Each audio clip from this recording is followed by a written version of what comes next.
Quando você perde nota na redação por não dominar as técnicas de redação, é de alguma forma compreensível.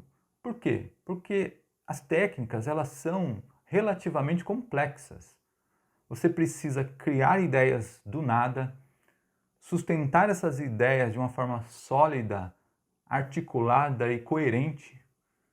Agora, o que não é aceitável de forma alguma é você perder nota na redação por à toa, exatamente por não dominar certas regrinhas que são simples. E uma dessas formas de perder nota por bobeira é não saber grafar siglas da forma correta na redação, que é um conhecimento simples. E nesta aula você vai saber tudo sobre siglas e como trabalhar com elas na redação.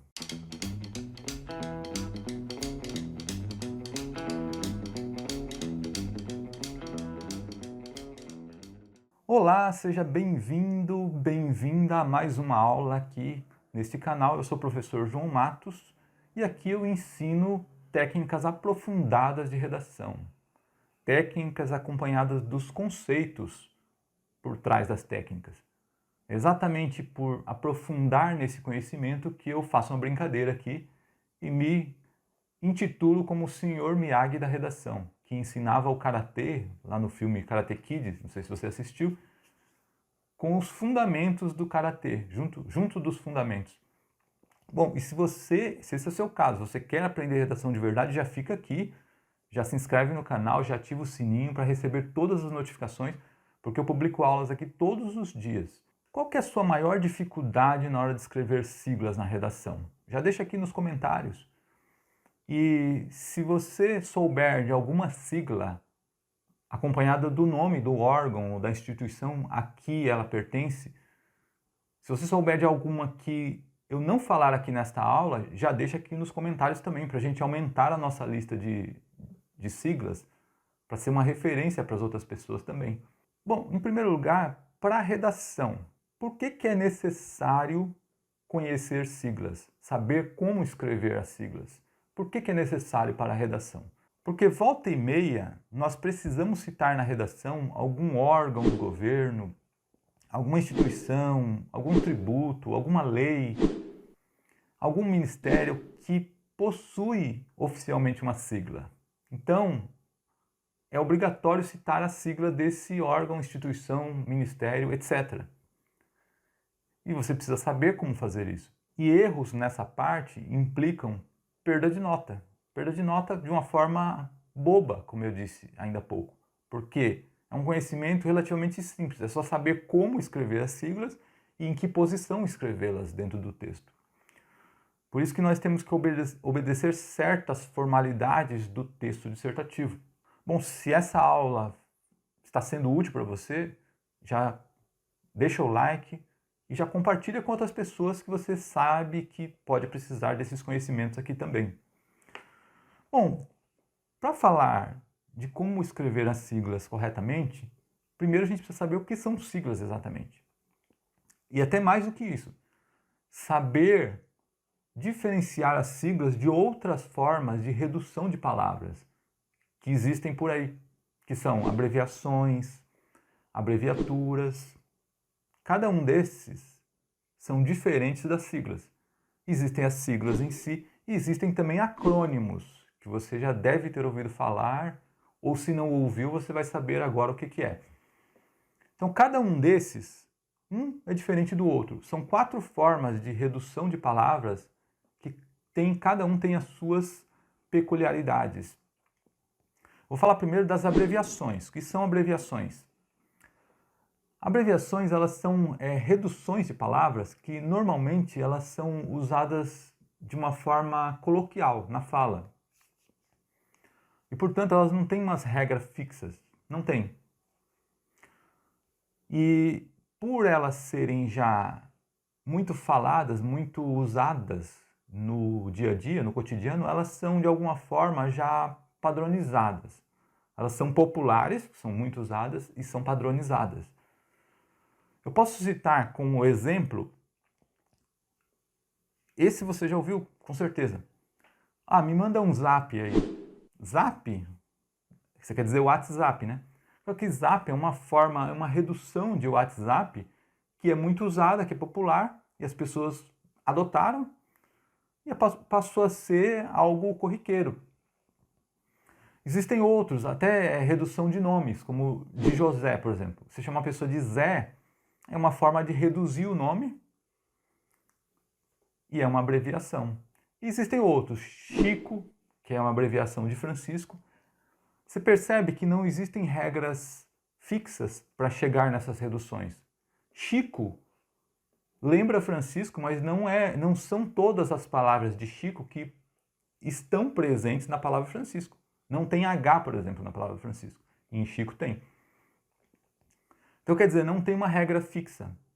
Pode ser uma redução só por um corte ou pode ser outro nome que lembre o nome a qual a abreviação se refere.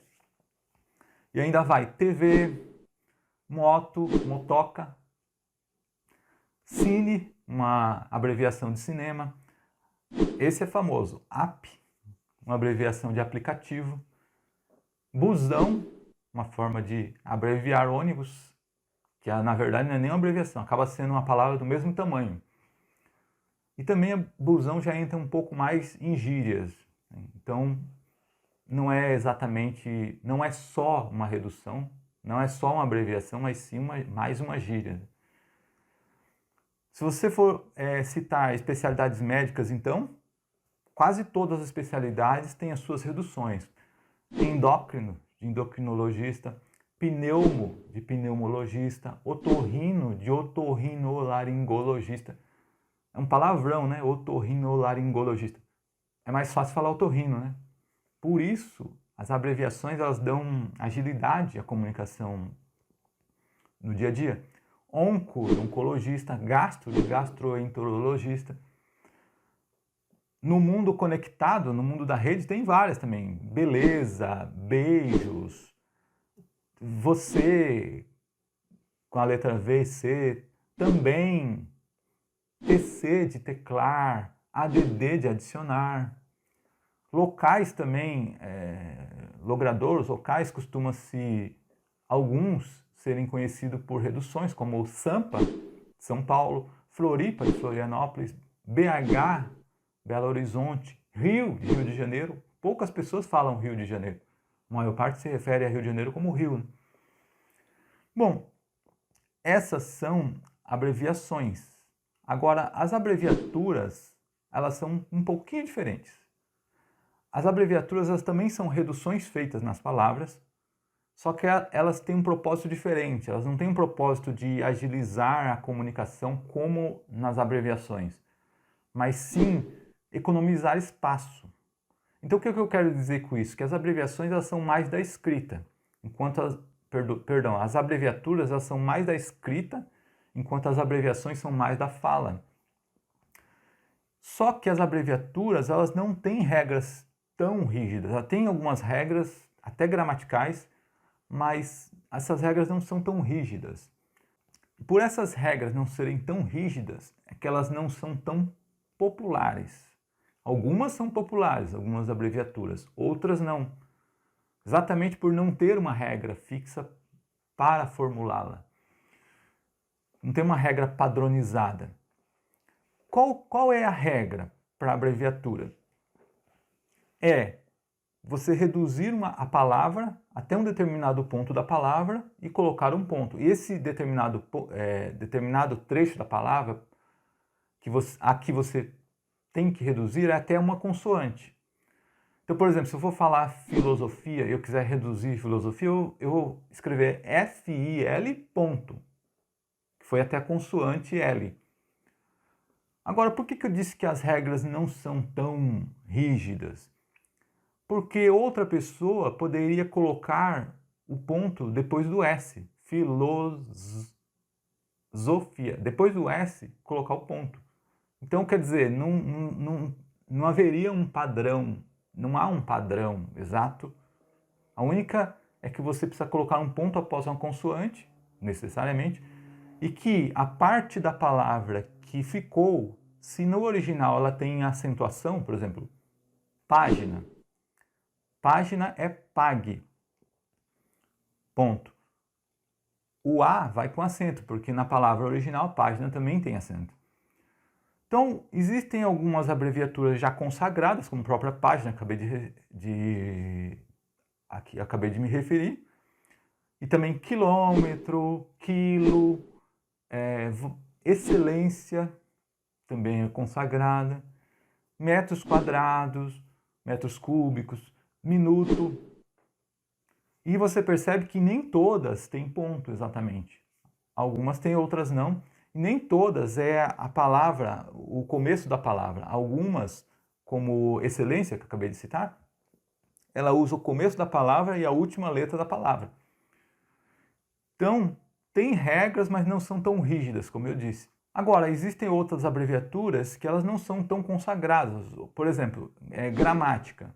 Eu posso reduzir gramática até o M, só que não é tão consagrado como página, que é PAG ponto. Período. Posso fazer uma abreviatura de período com PER ponto. Financiamento. Letra C ponto. Pronto, uma abreviatura, mas que não é tão consagrada, que todo mundo já sabe que isso aí é financiamento. Não é tão consagrado como página, quilo, metros quadrados. Não. Quer dizer, você tem aquelas abreviaturas que já são consagradas, já são usadas normalmente dessa forma, e outras que não são usadas dessa forma. E agora, eu não vou me aprofundar muito nem em abreviações e nem em abreviaturas. Por quê? Porque descarta para a redação. Abreviações e abreviaturas são proibidas na redação. Isso faz perder nota. E eu só expliquei aqui por quê? Para que você não faça isso na redação. Exatamente para que você não faça, e vamos nos concentrar naquelas que são necessárias, que você deve usar na redação, que são siglas e acrônimos. Agora, por que abreviaturas não são usadas na redação? Primeiro, abreviações, como eu falei, elas são mais populares, elas são mais usadas na oralidade, são mais coloquiais. E abreviaturas, elas não têm regras fixas. Alguém pode abreviar uma palavra de uma forma, não tem regras tão fixas, né? Alguém pode abreviar uma palavra de uma forma, como eu exemplifiquei, e outra pessoa pode acabar abreviando a mesma palavra de outra forma, colocando um ponto na consoante seguinte. E a redação, ela requer o uso da norma padrão. O que é a norma padrão? Uma linguagem, uma forma de escrever padronizada, que todos escrevam e entendam da mesma forma. Se não há regras tão fixas, você pode escrever abreviaturas de formas diferentes, então já não é um padrão. E se você usa mais na coloquialidade, na oralidade, na forma coloquial as abreviações, também não pertence à norma padrão. Por essas duas razões, você não usa nem abreviações, nem abreviaturas na redação. E o que usa, então? Quais são as reduções que você usa na redação? Siglas e acrônimos, e é o que eu vou explicar agora. Bom, as siglas, o que são siglas? Siglas são também reduções de palavras, só que elas são um pouquinho diferentes. Elas são formadas pela primeira letra de nomes compostos. Ou às vezes, quando o nome não é composto, primeira e a última letra, primeira e a segunda letra, mas em geral de nomes compostos e usando cada primeira letra desse nome composto. Forma uma sigla. Por exemplo, partidos políticos em geral possuem siglas, como o PSL, que é Partido Social Liberal. INPS, Instituto Nacional da Previdência Social, de Previdência Social. Outro caso. CNJ, Conselho Nacional de Justiça. Outro exemplo. CLT, Consolidação das Leis do Trabalho, formada pela primeira letra de cada um dos nomes que compõem o nome composto. LDB, Lei de Diretrizes e Bases. IR, Imposto de Renda, nosso afamado IR. Bom, essas são as siglas. Agora, o que são acrônimos? Acrônimos também são siglas, só que com uma peculiaridade. Ele não necessariamente é formado pela primeira letra de cada nome de um nome composto. Não. Pode ser usado no acrônimo mais de uma letra. Essa é a primeira diferença. Segundo, o acrônimo ele forma um nome, que é pronunciável. Exatamente por isso que ele tem esse nome de acrônimo, que vem do grego, né? Que é ônimo quer dizer nome e acro quer dizer extremidades. Ou seja, você vai usar as extremidades de um nome composto para formar um novo nome. Então esse é o significado de acrônimo. Agora um exemplo de acrônimo seria, por exemplo, a FUNAI. Você percebe que a sigla formou o nome que você pronuncia? FUNAI. Pois é, FUNAI, que é a Fundação Nacional do Índio, é um acrônimo. É uma sigla que é um acrônimo. Anatel, mesma coisa. Agência Nacional de Telecomunicações. Embratel é outro nome que você pode pronunciar, porque ele é um composto de siglas que formam um nome. Empresa Brasileira de Telecomunicações. OTAN, Organização do Tratado do Atlântico Norte. Outro que certamente você conhece é o INEP, que é o Instituto Nacional dos Estudos e Pesquisas Educacionais Anísio Teixeira. SISU, Sistema de Seleção Unificada, é outro. Bom, agora a questão é como usar siglas e acrônimos na redação. É isso aqui o que nos importa. Primeiro você saber o que é. Agora, o que nos importa? Como usar na redação? Primeiro, abreviações e abreviaturas, forget it, como eu disse. Nem pense nisso na redação. Exatamente pelo uso da norma padrão que você faz na redação dissertativa. Agora, e as siglas e acrônimos? Qual é a forma correta de usar na redação? Geralmente, quando você citar um órgão, instituição, tributo, uma lei que tenha uma sigla, você vai colocar o nome desse órgão, instituição na frente e a sigla após, entre parênteses. Exatamente assim como nesse exemplo. A União Europeia é uma união econômica e política de 27 Estados-membros independentes situados principalmente na Europa. Não utilizar a sigla antes do nome, dessa forma aqui, e não colocar pontos intermediários entre as letras da sigla. São duas coisas que você não pode fazer. A forma correta é essa. O nome da instituição em primeiro e as siglas após, entre parênteses. Essa é a forma correta. Se você fizer o contrário, ou colocar ponto entre as letras, talvez em uma banca menos exigente você não perca nota. Mas em uma banca como a de um concurso, por exemplo, certamente você vai perder nota se você fizer isso. Bom, agora outra questão é a seguinte: as siglas elas são escritas em maiúsculas, em letras maiúsculas ou em letras minúsculas? Eu estou perguntando isso porque certamente você já viu siglas por aí escritas em maiúsculas e escritas em minúsculas. E agora qual que é a forma correta? Bom, qual que é a regra segundo o formulário ortográfico da língua portuguesa? Todas em maiúsculas. Essa é a regra oficial. É provável que você já tenha visto aí na mídia, em jornais, eles escreverem só com a inicial maiúscula e o resto em minúscula. E eles fazem isso normalmente por uma questão de economia de espaço. Eles utilizam como regra, estou falando a regra que é utilizada na mídia. Quando a sigla tem mais de 3 letras, só a inicial em maiúscula, se for um acrônimo. Se for um acrônimo, só a inicial em maiúscula, o resto em minúscula. Se tem mais de 3 letras. Essa é a regra que a mídia utiliza, que os jornais utilizam. Mas não é a regra do formulário ortográfico da língua portuguesa. A regra do formulário ortográfico, que é o que nos interessa para a redação, são todas em maiúsculas. Porém, há exceções. O que você precisa fazer exatamente por haver exceções? Consultar as siglas que você pode vir a usar nos órgãos oficiais, nos sites oficiais de cada órgão. Por quê? Porque quando alguns órgãos criaram as suas siglas, Alguns criaram em maiúsculas e outros, embora o formulário ortográfico diga que as siglas precisam ser escritas em maiúscula, alguns criaram em minúsculas ou até alternando letras.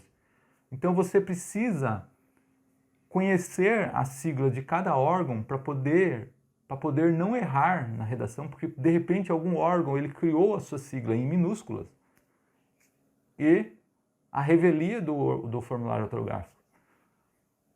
Então, por exemplo, se você for escrever IBGE na redação, que é muito utilizado, uma sigla que é muito utilizada, você precisa saber que ela é escrita em maiúscula, IBGE, para não errar. Outra coisa, preferencialmente de forma, em letra de forma. Então deixa eu trazer mais alguns exemplos de siglas e da forma que são grafadas em letra maiúscula, né? Todas as siglas de estados são grafadas em letra maiúscula, né? São Paulo, Rio de Janeiro, Rio Grande do Sul, Minas Gerais, Santa Catarina, Rio Grande do Norte, são alguns exemplos. Algumas instituições, né? USP, STJ, Superior Tribunal de Justiça, universidades como a UERJ, que é a Universidade do Estado do Rio de Janeiro, FGTS, Fundo de Garantia por Tempo de Serviço, PDT, partidos políticos em geral, não todos, mas a maioria em maiúscula, Partido Democrático Trabalhista, como PDT.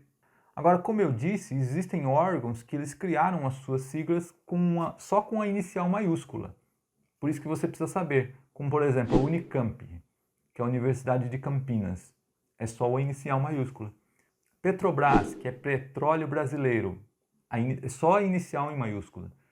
O INCRA, que é o Instituto Nacional de Colonização e Reforma Agrária, também é só a inicial maiúscula.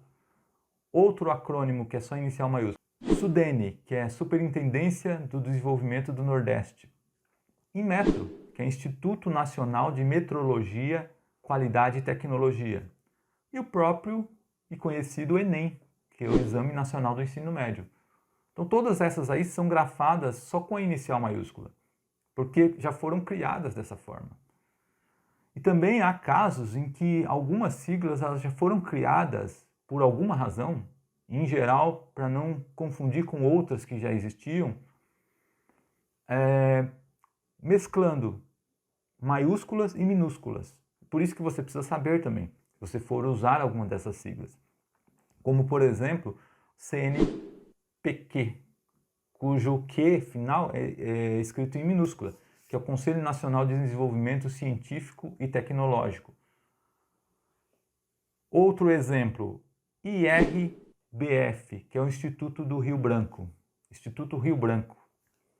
É outro caso, que tem misturas de maiúsculas e minúsculas. A Universidade Federal de São Carlos é outro caso, que é o UFS-CAR. A Universidade de Brasília também, que é o UNB, o Nzinho em minúscula. A CEBAT, que é a Confederação Brasileira de Atletismo, idem. E outro exemplo que eu posso citar aqui, que é uma empresa de transporte de São Paulo, que é a SPTrans, que é São Paulo Transportes. Então todos esses exemplos que eu dei são o quê? Para mostrar que a regra existe, porém alguns órgãos, instituições, leis, etc. foram criadas, ora só com maiúsculas, ora só com uma inicial maiúscula, principalmente em acrônimos, ora alternando maiúsculas e minúsculas. Bom, qual é o outro cuidado, além de saber qual é a sigla, saber a posição dela, saber como escrever na redação, qual o outro cuidado que você precisa ter na hora de escrever siglas? No uso das siglas. É a concordância tanto de gênero como de número. Isso é importante, porque isso também tira nota. De gênero, que é se é feminina ou se é masculina. Se a sigla é feminina, você tem que escrevê-la como se ela fosse feminina. Se ela é masculina, se o órgão, a instituição, a lei a que ela se refere é masculino, você precisa escrever como se fosse masculino, como se a sigla fosse masculino. Como nesse exemplo aqui, ó. O estudo da Unicef almeja aumentar as barreiras para que crianças acessem conteúdo inadequado na internet. Tá errado, porque não é a Unicef, é o Unicef, porque o Unicef é Fundo das Nações Unidas para a Infância, ele é uma palavra masculina. Então o correto seria, o estudo do Unicef almeja aumentar as barreiras, etc, etc, etc. Então essa é a forma correta quanto ao gênero para se referir ao Unicef. E quanto ao número, plural, singular. Se você está se referindo ao órgão, ao órgão, instituição, etc., a que a sigla se refere, se você está se referindo no plural, então você precisa colocar a sigla também no plural. Como nesse exemplo aqui, ó. Primeiro, a forma correta, né? O coronel Robson Rodrigues, ex-comandante das UPPs, relaciona o excesso de autonomia das polícias do Rio com ações desastrosas nas favelas. Comandante das UPPs, Unidades Pacificadoras de Polícia. Ou seja, está falando das unidades no plural. Então, UPPs, tem que se referir a ela no plural também. E a forma correta é essa aqui, com S minúsculo após. Mesmo que a sigla seja escrita em maiúsculas, em letras maiúsculas, o S do plural no final tem que ser em minúscula. Ele não é usado. Primeiro, o erro é se você colocar sem o S, se colocar sem plural. Segundo o erro é se você colocar, como eu já vi por aí, como um apóstrofo. Apóstrofo S. Errado. Outro erro é colocar ele em maiúsculo, o S maiúsculo. Errado também. Então a única forma correta é essa, colocar o Szinho minúsculo no final, para se referir ao órgão, à instituição no plural. Bom, mas espera aí, você pode estar se perguntando assim, mas para eu me referir ao feminino, masculino ou no plural, eu preciso citar a sigla desacompanhada do nome. E você falou lá antes que precisa aparecer primeiro o nome e depois a sigla. Sim, é verdade. Primeiro o nome da instituição, da lei, do ministério, depois a sigla, entre parênteses. Porém, existem dois casos nos quais você pode citar a sigla sem citar o nome da instituição, órgão, lei, governo, etc. Dois casos apenas. Quais são esses dois casos? Primeiro, é quando a sigla do órgão ela é muito conhecida mesmo, muito popular. Então, nesse caso, dispensa você precisar colocar o nome do órgão a que ele se refere, da lei, do etc. Instituição, como por exemplo, CEP. Você vai se referir a CEP, não precisa você colocar que é código de endereçamento postal. Não precisa, porque é tão popular o CEP que todo mundo já sabe disso. E pode citar outras, CPF, EUA para se referir aos Estados Unidos, Enem, próprio Enem, todo mundo já sabe. Petrobras também, você vai citar a empresa Petrobras, você não precisa colocar o nome da empresa antes, só a sigla Petrobras, que aliás, Petrobras sem acento, tá? Embora a gente fale Petrobras colocando a tônica na última sílaba, por ela ser uma sigla de petróleo de brasileiro, então não tem acento. Mercosul é outro exemplo de uma sigla muito conhecida, que não precisa do órgão. Então, nesse caso, como ela é muito conhecida, você não precisa citar o nome do órgão a que ela se refere. Outro segundo caso é que dispensa você citar o nome do órgão, só a sigla. É quando você já citou anteriormente a mesma sigla e você precisou repetir no decorrer da sua redação, mais para frente você precisou repetir o nome dessa instituição, órgão, lei, tributo. Você precisou repetir lá na frente, por você já ter dito qual é o nome do órgão antes, então lá na frente você não vai precisar repetir isso. Você só pode colocar a sigla direto e sem os parênteses. Coloca a sigla direto. Como nesse exemplo aqui, ó. O programa Universidade para Todos, entre parênteses, ProUni, que é a sigla desse programa, é um programa do governo federal criado com o objetivo de conceder bolsas de estudos em curso de graduação. Aí vamos supor que você continua o seu texto, tal. Aí lá na frente você vai falar de novo do ProUni. Podem participar do ProUni os estudantes brasileiros que não possuem diploma de curso superior. Então, se você citou o ProUni de novo lá na frente, não precisa mais dizer que ele é um programa Universidade para Todos. Esse é o nome dele. Não precisa mais dizer isso. Não. Só basta dizer ProUni lá na frente e acabou, porque você já disse isso antes. Então, somente nesses dois casos, não precisa citar o nome do órgão, instituição, programa de governo a que a sigla se refere. Somente nesses casos. Ok? Espero que essas dicas tenham ajudado. Eu espero que você não perca mais nota na redação ou não venha a perder nunca nota na redação usando esse conhecimento. A gente se vê na próxima aula, no próximo vídeo. Até mais!